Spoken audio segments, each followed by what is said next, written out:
Hi, ಎಲ್ಲರಿಗೂ ನಮಸ್ಕಾರ. ಈ ವಸಂತ ಮಾಸದಲ್ಲಿ ನಮ್ಮ ಕಮಲಾನೇರ ಕಾಲೇಜಲ್ಲಿ ಇಲ್ಲೊಂದು ಹೂ ಬಿದ್ದಿದೆ ನೋಡಿ, ಎಷ್ಟು ಚೆನ್ನಾಗಿ ಬಿದ್ದಿದೆ. ಇದು ಯಾವ ಹೂ ಅಂತ ಕಾಮೆಂಟ್ ಮಾಡಿ ನಿಮಗೆ ಗೊತ್ತಾದರೆ, ಆಯಿತಾ?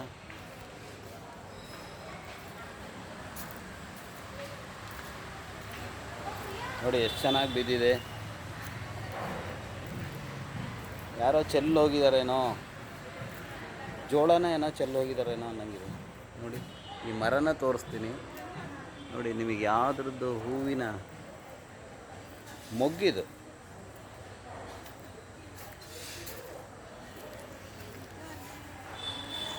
ನೋಡಿ.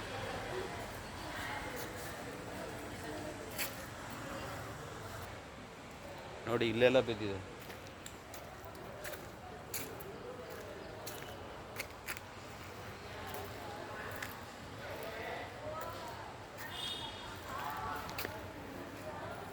ಯಾವ ಗಿಡದ ಮೊಗ್ಗು ಅಂತ ಕಾಮೆಂಟ್ ಮಾಡಿ.